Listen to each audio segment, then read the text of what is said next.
Երևանը կինոյի տոնական շնչով հրաժեշտ տվեց Ոսկե ծիրան միջազգային կինոփառատոնին։ Մի քանի օր շարունակ մայրաքաղաքը հյուրընկալել էր կինոգործիչների, ռեժիսորների, դերասանների եւ կինոսերների աշխարհի տարբեր երկրներից, վերածվելով մշակութային երկխոսության կարևոր հարթակի։ Հաղթող ֆիլմերն արժանացան թե մասնագիտական ժյուրիի, թե հանդիսատեսի բարձր գնահատականին, ընդգծելով ժամանակակից կինոյի բազմազանությունն ու ստեղծագործական նոր մոտեցումները։ Զգացվում է, որ կա աճ հանդիսատեսի քանակի, հանդիսատեսի թվի, ինչը ամենակարևոր ցուցանիշն է փառատոնի համար, ամենաուրախացնող ձեռքբերումը,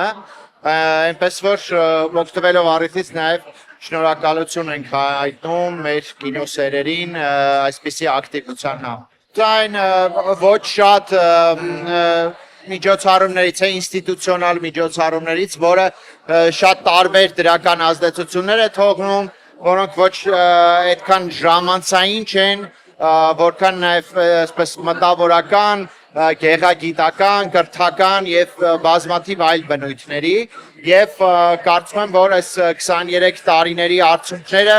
ամեն տարի երևում են եւ դեռ կշարունակեն երևել։ Միջազգային լիամետրաժ ֆիլմերի մրցույթում փառատոնի գլխավոր մրցանակը Ոսկե ծիրանը շնորհվեց Մելագրոս Մոմենթալերի հոսանքներ ֆիլմին։ Արծաթե ծիրանը ստացավ Մորթեզ Ահմադվանդի եւ Ֆիրուզե Խոսրովանի Անցյալ ապառնի շարունակական ֆիլմը։ Իսկ Սեբաստիան Բրամեսհուբերի Լոնդոն ֆիլմն արժանացավ միջազգային ժյուրիի հատուկ հիշատակման։ Տարածաշրջանային մրցույթում Ոսկե ծիրանը շնորհվեց Ամիր Ազիզիի Ամիրի հոգում ֆիլմին։ Ալեքսանդրե Քոբարիձեի Չորացած տերը ֆիլմն էլ տարավ այս անվանակարգի Արծաթե ծիրանը։ Կարճամետրաժ ֆիլմերի կորիզ մրցույթում Ոսկե ծիրանը շնորհվեց Սերուժ Հովսեփյանի Մենավոր երկխոսություններ ֆիլմին։ Նույն ֆիլմը ստացավ նաև Գենադի Մելքոնյանի անվան հատուկ մրցանակ։ Կորիզի Արծաթե ծիրանը ստացավ Օվսաննա Գևորգյանի Վարձու սգավորներ ֆիլմը։ Ժյուրին նաև հատուկ հիշատակումներ շնորհեց Սոնա Խաչատրյանի Ռելիկվիա եւ Արթուր Սահակյանի Մենակ երկուսով ֆիլմերին։ Իսկ Թերեզա Նվոտովայի Հայրը ֆիլմը արժանացավ Հայաստանում եւ Վրաստանում տարածման մրցանակին, որը ներառում է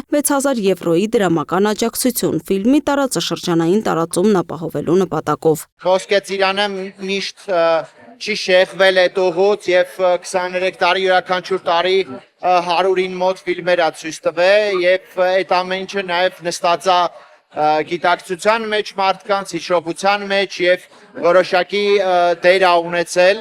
վստահ եմ, որ դրական։ Կինոյի տանն անցկացված փակման արարողության ժամանակ փառատոնի Փարաջանովյան Թալեր մրցանակը հանձնվեց տարածաշրջանային մրցույթի ժյուրիի նախագահ Մահմուդ Քալարիին։ Փառատոնի վարպետ մրցանակն իր հետ Հոլիվուդ կտանի պրոդյուսեր Սև Օհանյանը։ Այսպիսով Ոսկե ծիրանը հերթական անգամ վերահաստատեց իր կարևոր տեղը միջազգային կինոփառատոնների շարքում, Երևանը դարձնելով համաշխարհային կինոյի հանդիպման վայր, իսկ կինոսերներն արդեն սպասում են հաջորդ տարվա փառատոնին, որը խոստանում է նոր բացահայտումներ, հետաքրքիր ֆիլմեր եւ անմոռանալի հանդիպումներ։ Լուսինե Գրիգորյան, Free News Ազատ լուրեր։